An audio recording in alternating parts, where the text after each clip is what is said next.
very good evening to you. Thank you so much for sticking to Y254 TV.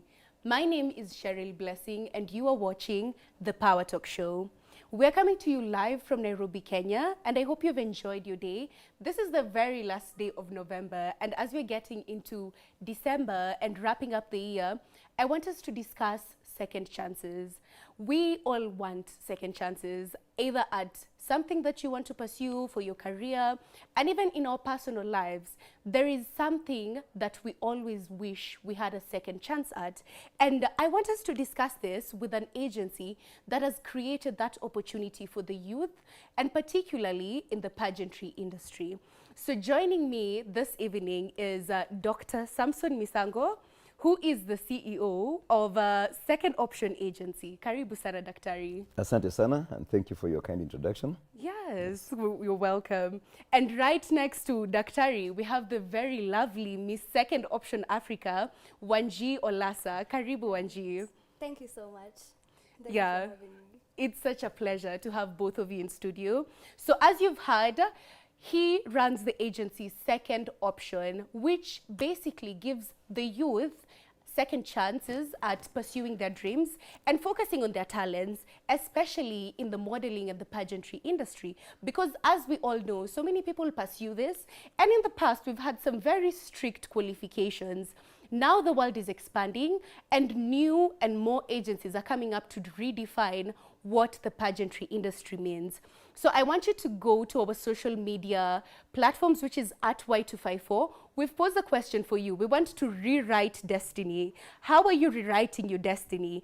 And if you had a second chance at anything today, what would you do with it? So talk to me on our platforms at Y254, that is on Facebook, Twitter, and Instagram. And I'll sample some of your comments as we progress with the show. So I think to kickstart the conversation, I want to understand what in particular made you, Dr. Samson, want to start this agency, because you've focused on second chances and giving people an opportunity to pursue their talents and develop new skills. What inspired the idea behind it? That's a good place to start from. I am a doctor by profession, a surgeon actually, with a medical center called MESU, Medical Surgery and Urology Center, right here in Nairobi. And among one of the ideals behind this medical center, our mission basically is to be able to combine what you call social responsibility, okay, corporate social responsibility, we call CSR, that basically touches on disadvantaged people, plants, the environment, and basically just being a responsible human being.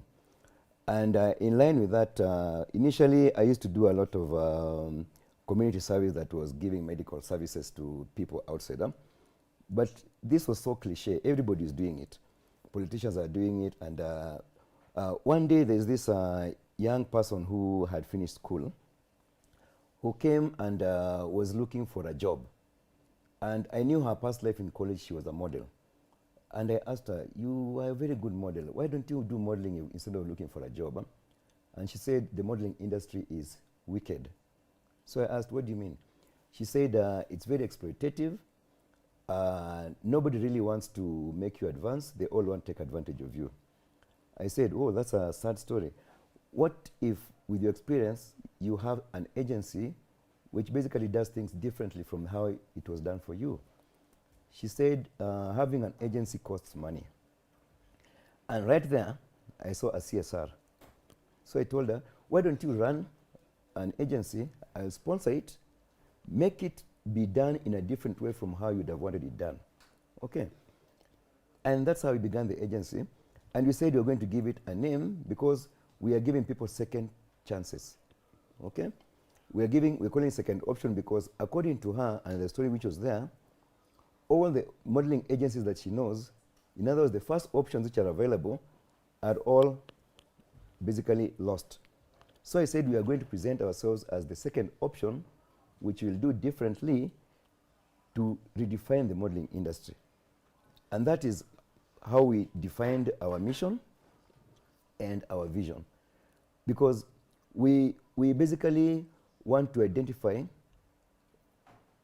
these people who are talented, but they have a story which basically has made them basically either stop in what it is they're doing, and we're calling them disadvantaged, not because they have any physical disabilities or others, but because they have been exploited and they are neglected and nobody talks about them.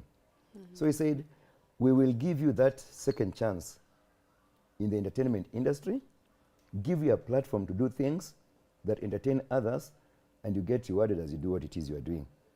Okay? Yeah. And that's why we call it second option agency.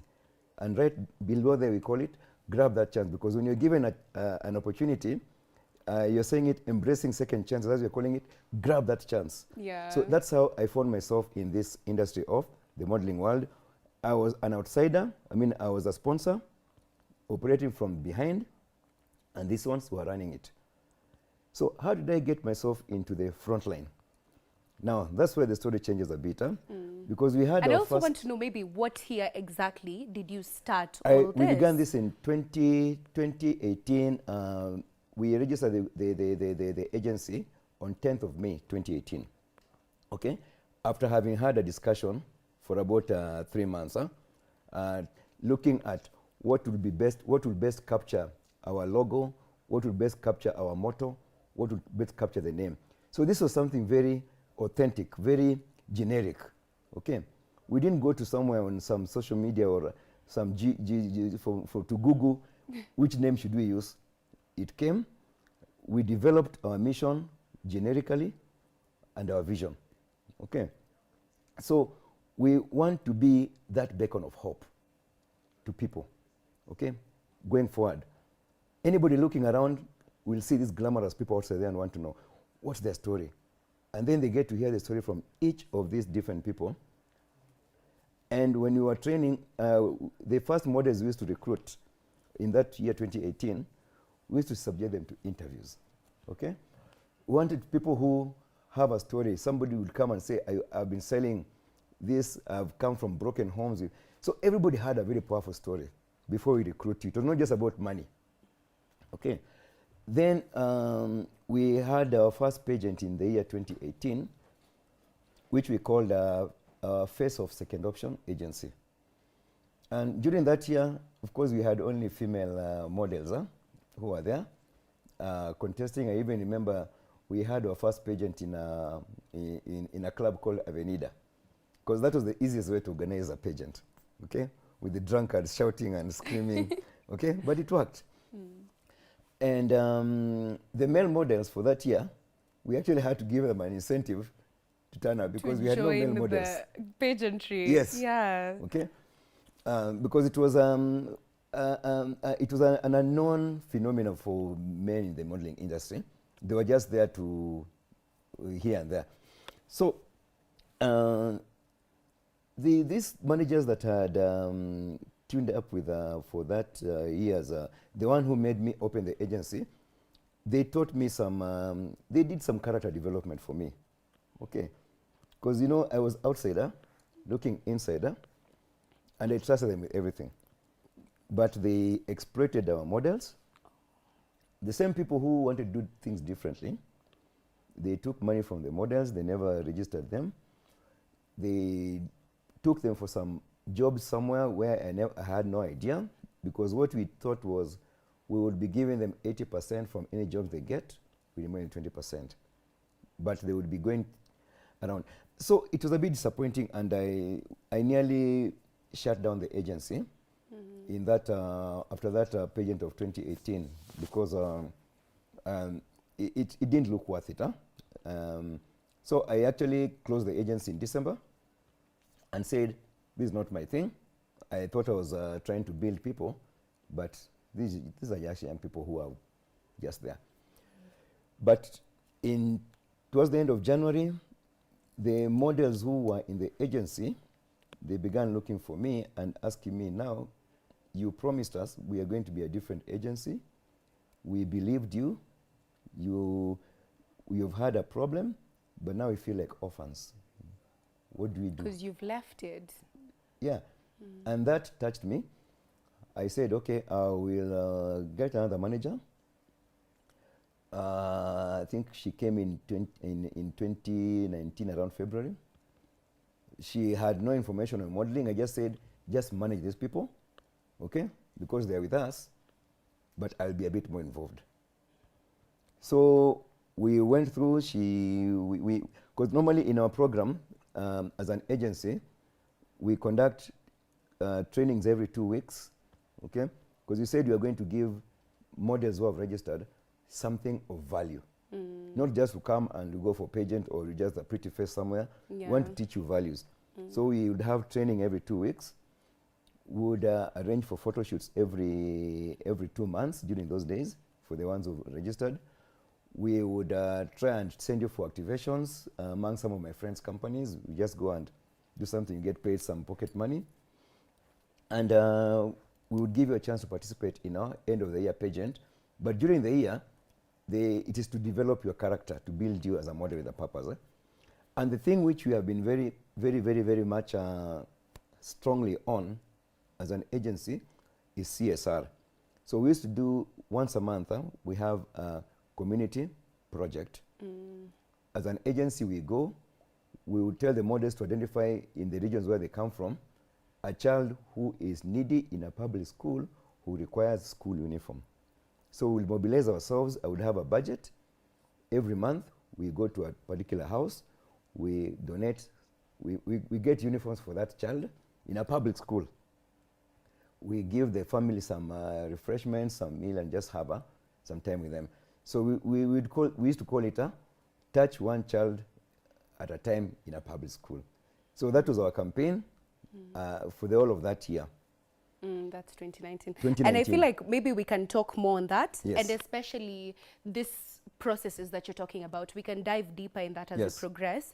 And I love the fact that you've really mentioned so many things that have personally touched me. The fact that you're in a very different field. You're a surgeon in the medical industry, and you've gone into a whole new scope of industry because you want to help people. You're driven by the fact that you're compassionate and you want to give people the opportunity. And the second option name, I like that because, you know, every other person will go to maybe the most famous, most popular agency, and they may not really take care of their needs in the best way possible. So I want to touch on that as we progress, and maybe some of the things that you've mentioned, especially with the developing the skills and the talent and getting people with a story. Those are some of the points that I've really loved.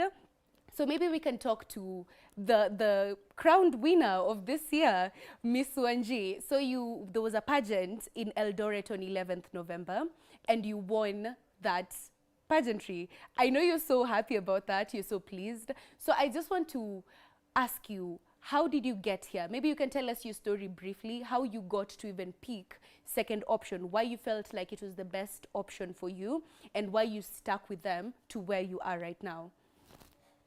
So the journey of second option begins in May, but before that, I used to be a student at the Technical University of Kenya pursuing journalism and media studies. I wanted to be you, basically. And I studied for 3 years, after which I realized I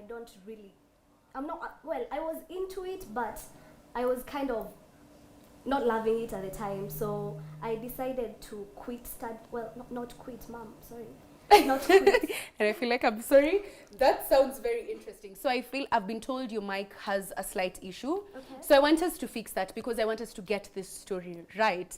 It's someone who's come from a diverse field as well and gone into something completely different. So I want us to fix that, and then we can continue with that. Yes. So meanwhile, we can talk about you've talked about the process. You faced challenges, and obviously it's been a journey. It's been a whole journey. Yes. And the fact that you were inspired from just being a sponsor behind the scenes to actively taking part in the process. Let's talk about that. How do you vet people, and how do you ensure the manager that you put in place in 2019, how are you sure that this manager was now capable of handling the needs of the models and really carrying forward your vision effectively? How have you done the vetting process? Good. There's just one comment you made about the name and how people perceive the name. There are many people who come from marketing and tell me, oh, Daktari, this name, second option, it can't sell. People want the best.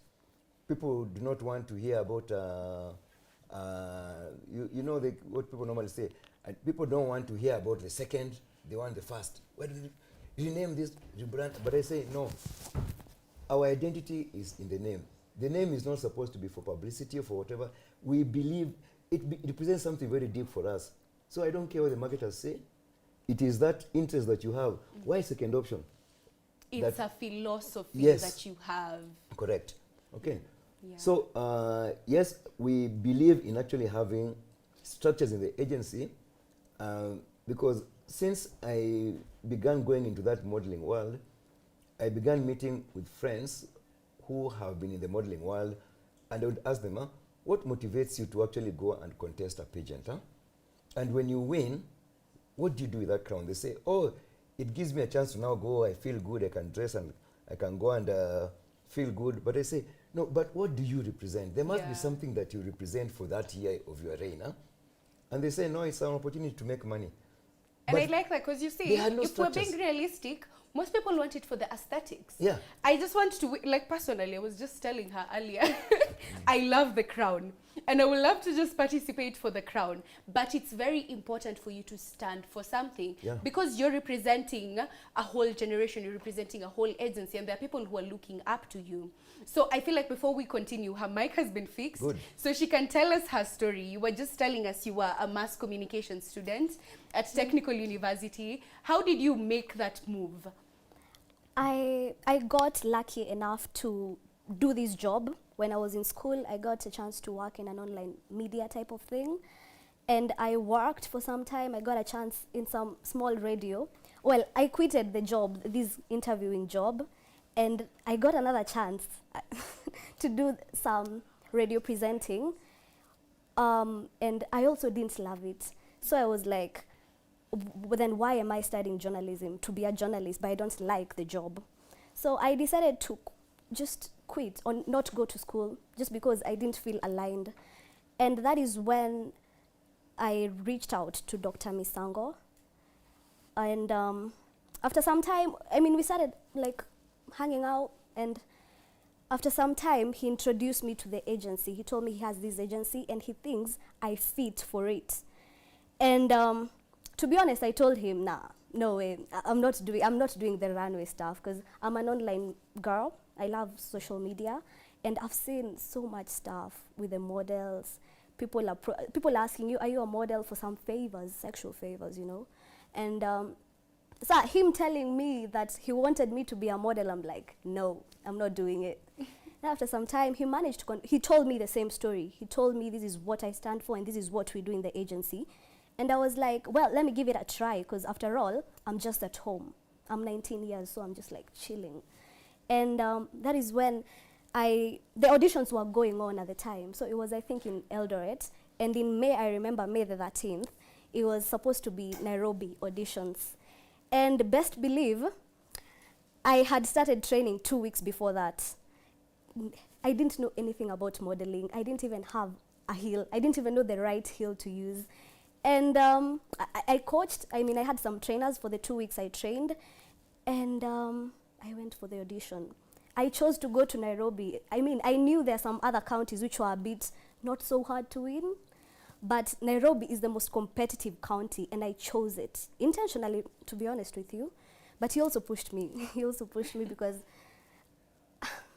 it was hard. Imagine being a new person and trying to pursue this new thing, not knowing anything, and you're going to audition. Of course, you're like, I might fail. And I'm scared of failure. Yeah, and people, that's a very valid fear, the fear of failure. So many people miss out on opportunities because they're so afraid. But I like the fact that you're saying he pushed you, because sometimes we do not see our potential, and people around us can see what we have the capability of doing. And the fact that you went to somewhere that's challenging with zero experience, that's another thing that I find interesting about your story. Because most people will go to maybe Mandera and decide, you know, if they're going to be 5 people and they're picking 3, at least I can emerge number 3.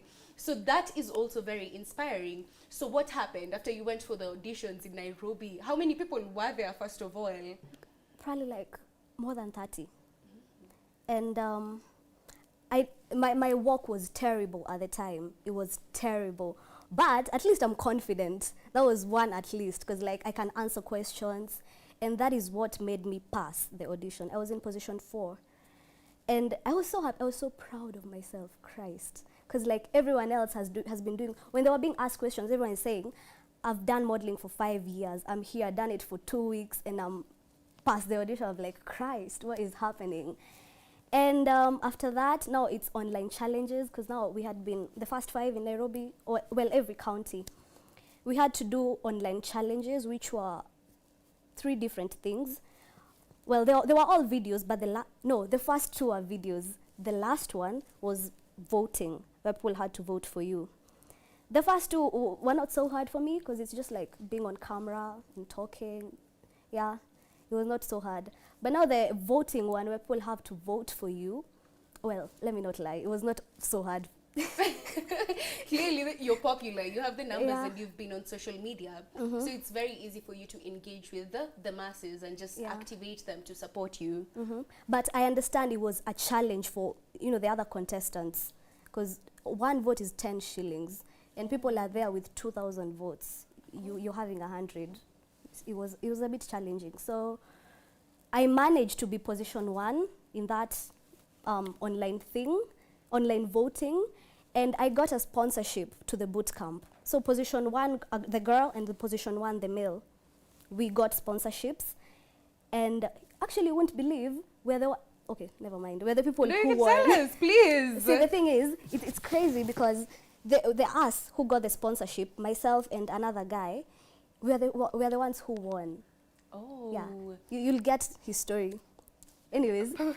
I like this. So it was, you really worked for it from the very get-go. It wasn't like a last-minute thing. Umengojea November 11th, and then that's when you're popping out. No. You had to start. From May onwards, you were actively working and trying to pursue this. So we are past now the online challenge thing. I know now I have 2 more tasks, the boot camp and the runway, the main day. And the event was in November, so around September, mid-September, I decided to work on winning, because now I wanted to win at the time, because now I'm in position 1, and I remember there was a group chat where the contestants were talking, and I remember telling them, have you people, well, this is not how I phrased it, but it was something to do with position 1 last year had the highest votes. And they told me that doesn't mean this year, because you're going to have the highest votes, you're going to win. And it went through my heart. I was like, yo, you think so? And now I decided to work. Mid-September, I started going to the gym every single day and training every day. I was training every day and gymming every day. So like 5 hours of my day were dedicated to this thing.